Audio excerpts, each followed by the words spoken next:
శ్రీ గణేశాయ నమః, శ్రీ గురు దత్తాత్రేయ నమః. ఈ వీడియోలో మనం ఈ రోజున జూలై మాసంలో మీనరాశి వారికి ఎలా ఉందో తెలుసుకుందాం. మీనరాశి పూర్వభాద్ర 4వ పాదం, ఉత్తరభాద్ర 1, 2, 3, 4 పాదాలు, రేవతి 1, 2, 3, 4 పాదాలు మీనరాశిలోకి వస్తాయమ్మా. ఈ రాశిలో ఉన్న స్త్రీలకు పురుషులకు ఈ జూలై మాసం బాగుంది. గ్రహ సంచారం బాగుంది. గతంలో కంటే ఇప్పుడు బాగుంది. కొన్ని గ్రహాలు మారినాయి కాబట్టి మీకు ఇప్పుడు బాగుంది. ఇబ్బంది అయితే ఏమీ లేదు. కుటుంబ సఖ్యత బాగుంది. దంపతుల మధ్య ప్రేమ అనురాగాలు ఉంటాయి. అలాగే గతంలో ఏదో చిన్న చిన్న మనస్పర్ధలు వచ్చి విడిపోయిన భార్య భర్తలు కలుసుకుంటారు. వివాహం కాని వారికి వివాహం జరుగుతుంది. అదే విదేశీ యోగం కూడా ఉంది. చదువు రీత్యా ఉద్యోగ రీత్యా వెళ్ళే వారికి బాగుంది. ఇకపోతే ఆర్థికంగా నిలదొక్కుంటారు. ఆర్థికంగా బాగుంది. సమయానికి ధనం చేతికంతుంది. కాకపోతే అధిక ఖర్చులు ఉంటాయి. అధిక ఖర్చులు, వాహన రిపేర్లు, ఇంట్లో రిపేర్లు, కాస్త ఆరోగ్య విషయంలో ఈ మీనరాశి వారు ఆరోగ్య విషయంలో శ్రద్ధ తీసుకోవాలండి. ఆరోగ్య విషయంలోనే కాస్త ఇబ్బందికరమైన వాతావరణం కనిపిస్తుంది. అలాగే ప్రయత్నాల విషయంలో కూడా గట్టి ప్రయత్నం చేయాలి. ఎందుకంటే ఏదో ఒకసారి చేసాం కదా అని వదిలేయకుండా ట్రై అగైన్ మరలా ప్రయత్నం చేస్తేనే మీరు సక్సెస్ అవుతారు. బద్ధకాన్ని వదిలితేనే మీరు సక్సెస్ అవుతారు. గట్టి ప్రయత్నాలు చేస్తేనే మీరు సక్సెస్ అవుతారు. ప్రయత్నం చేయండి. ఇకపోతే ధనం చేతికి అందుతుంది. వాహన యోగం కనిపిస్తుంది. ఏదో పాత వాహనం అమ్మి కొత్త వాహనం కొనుక్కోవడం లేదా డైరెక్ట్ కొత్త వాహనం కొనుక్కోవడం జరుగుతుంది. ఇకపోతే విందు వినోదాల్లో పాల్గొంటారు. విలాస వస్తువులు కొనుక్కుంటారు. విలువైన వస్తువులు కొనుక్కుంటారు. బంధువర్గం వారు, మిత్రవర్గం వారు మీకు సహాయ సహకారం అందిస్తారు. పాత మిత్రులను కలుసుకుంటారు. వారితో సంభాషణ ఆహ్లాదకరంగా ఉంటుంది. విహారయాత్రకు వెళ్తారు. తీర్థయాత్రలు చేస్తారు. బాగుందండి. అన్ని విధాలా బాగుంది. అలాగే గతంలో పరిష్కారం కాని సమస్యలు కూడా ఇప్పుడు పరిష్కారం అవుతాయండి. మీకు ఈ మాసం మీ మాటకు గౌరవం పెరుగుతుంది, విలువ పెరుగుతుంది. సంఘంలో పరపతి పెరుగుతుంది. పెద్ద పెద్ద వాళ్ళను కలుసుకుంటారు. మీరు పెద్ద పెద్ద రాజకీయ నాయకులు కలుసుకుంటారు. మీ పనులు పూర్తి చేయించుకుంటారు. అలాగే మీ వృత్తి అంటే మీరు ఎవరు ఏ వృత్తిలో ఉన్నా వృత్తిలో రాణింపు ఉంటుంది. మీ స్కిల్ బయటపడుతుంది. మీ స్కిల్ ఏదైతే ఉందో బయటపడుతుంది. మిమ్మల్ని గుర్తిస్తారు. మంచి అవకాశాలు కూడా మీకు వస్తాయి. ఈ మాసంలో మంచి అవకాశాలు వస్తాయి. దాన్ని సద్వినియోగం చేసుకోవాలి. అలాగే ఇందులో కొంతమంది బద్ధకస్తులు ఉన్నారు. ఆ బద్ధకస్తులు కూడా బద్ధకాన్ని విడనాడి ప్రయత్నం చేస్తే మీరు సక్సెస్ అవుతారు. మీరు చాలా మనోనిబ్బరంగా, మనోధైర్యంగా, ఉల్లాసంగా, ఉత్సాహంగా ఉండాలి. ప్రతిదానికి టెన్షన్ పడిపోకుండా కంగారు పడుకోవద్దని భావన. ఇకపోతే గృహ నిర్మాణం చేపడతారు. ఇదివరకు గృహ నిర్మాణం చేపట్టి కొన్ని పరిస్థితుల కారణంగా అనివార్య కారణాలు అది వాయిదా పడితే అది ఇప్పుడు పునఃప్రారంభిస్తే ఆ పనులు ముందుకు సాగుతాయి. అయితే ఇందులో ఈ మీనరాశిలో ఉన్న వారికి ఈ పెద్దవారు అంటే 50 సంవత్సరాలు పైబడిన వారికి మాత్రం కాస్త అంటే 50-60 మధ్య వయసులో ఉన్న వారికి కాస్త జాగ్రత్తగా ఉండండి. ఆరోగ్య విషయం జాగ్రత్తగా ఉండండి. ఎందుకంటే మీకు ఏ నర్సరీ 3వసారి ఇచ్చింది. ఈ 50-60 సంవత్సరాలు ఉన్న వారికి ఏ నర్సరీ 3వసారి ఇచ్చింది కాబట్టి కొంచెం చాలా జాగ్రత్తగా ఉండాలి. మీరు ఏ విధమైన వాదోపవాదానికి వెళ్ళవద్దు. ఇతరుల విషయం జోక్యం కలిగించుకోవద్దు. అలాగే ఎట్టి పరిస్థితుల్లో కూడా బిజినెస్ సాక్షి సంతకాలు అనేది చేయొద్దు. దయచేసి మీరు మాత్రం చాలా జాగ్రత్తగా ఉండాలండి. ఈ 50-60+ వాళ్ళు.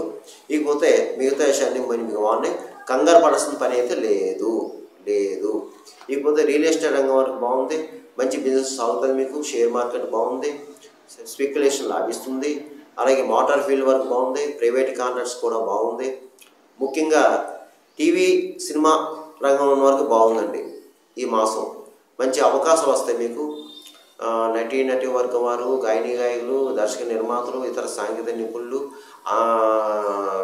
సంగీత సాహిత్యవేత్తలకు అందరికీ బాగుందండి. అవకాశాలు వస్తాయి, అవార్డులు వస్తాయి, గుర్తిస్తారు. మీరు ఉపయోగించుకోండి. దాన్ని అవకాశాలు ఉపయోగించుకోండి. ఇకపోతే ముఖ్యంగా రాజకీయ నాయకులు బాగుందని మీకు కొత్తగా పదవులు చేపట్టారు. బాధ్యతలు స్వీకరించారు. ప్రజల్లో మంచి గుర్తింపు తెచ్చుకుంటారు. మంచి కార్యక్రమాలు చేస్తారు. మీరు మంచి కార్యాలు తలపెడతారు. మీకు గౌరవ పురస్కారాలు లభిస్తాయండి. బాగుందండి. మీరు సక్సెస్ అవుతారు. కాకపోతే ఏంటంటే మీ మీద అసూయ రాగద్వేషాలు ఉంటాయి, ఇతరులు మిమ్మల్ని మోసం చేస్తారు, డబ్బు మంచినీళ్ళ ఖర్చు అవుతుంది, మీకు తెలియని శత్రువులు ఉంటారు, తస్మాత్ జాగ్రత్త. ఇప్పుడు అన్ని రకాల వ్యాపారస్తులకి బాగుంది, కొత్తగా కూడా వ్యాపారం పెట్టుకోవచ్చు, జాయింట్ వ్యాపారస్తులకి బాగుంది, మంచి లాభాలు వస్తాయి, మంచి లాభాలు వస్తాయి, కానీ కష్టపడాలి. ఇకపోతే ప్రభుత్వ పరంగా ప్రైవేట్ పరంగా ఉద్యోగస్తులు కూడా బాగుందండి. అయితే స్థల మార్పు కనిపిస్తుంది ఉద్యోగస్తులకి, చిన్నగా స్థల మార్పు, స్థాన మార్పు, గృహ మార్పు కనిపిస్తుంది. అలాగే మీ పై అధికారులు ప్రశంసలు పొందుతారు, తోటి సహ ఉద్యోగులు కూడా మిమ్మల్ని గౌరవిస్తారు. అలాగే కొత్తగా ఉద్యోగం ప్రయత్నం చేసే వాళ్ళు ప్రయత్నం చేసుకోండి, మీకు జాబ్ వస్తుంది. చదువుకుని విద్యార్థులు ఎవరైతే ఉన్నారో మీకు కూడా బాగుందండి, చక్కగా చదువుతారు, శ్రద్ధగా చదవండి. ఇక విదేశాల్లో ఉన్న వారికి బాగుంది.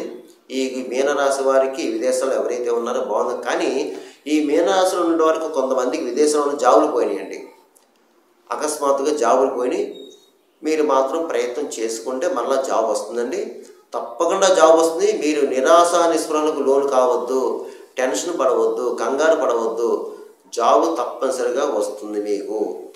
అయితే ఇది కేవలం ఈ గోచార ఫలితాలు, రాశి ఫలాలు కేవలం మీకు 40% పనిచేస్తుంది.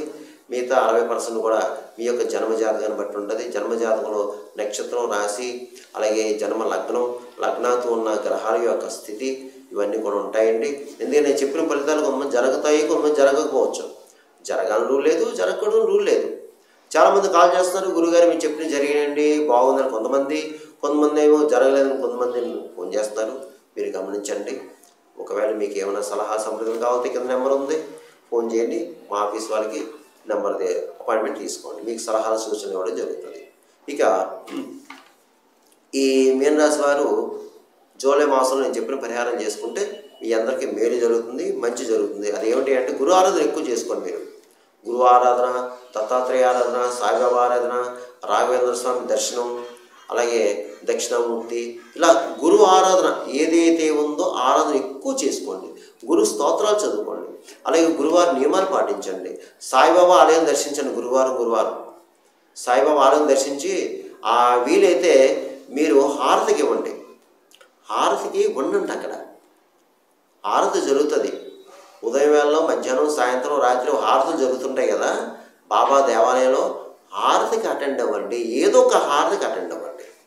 అలాగే ఒక గురువారం కిలోంబావు శనగలో పసుపు రంగు గల వస్త్రంలో మూటగట్టి అయ్యగారికి దానం చేయండి. అలాగే భిక్షగాలకి ఈ ఎల్లో కలర్ అట్టిపళ్ళు, పసుపు రంగు గల అట్టిపళ్ళు భిక్షగాలకి దానం చేయండి. అలాగే శనివారం మీరు శని భగవానికి తైలాభిషేకం చేయించుకోండి.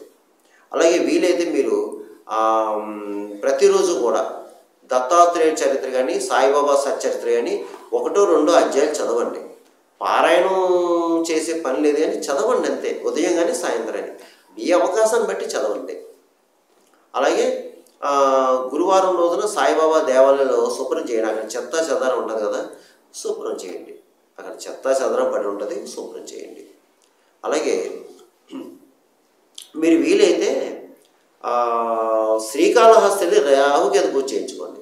ఒక మంగళవారం రోజున మీనరాశి వారు శ్రీకాళహస్తి వెళ్ళి రాహుకేతు పూజ చేయించుకోండి. ఒకవేళ వీలు కాలేదండి అయ్యా అంటే మీ ఊర్లోనే ప్రతి దేవాలయంలో కూడా శివాలయంలో ఇప్పుడు చేస్తున్నారు రాహుకేతు పూజ.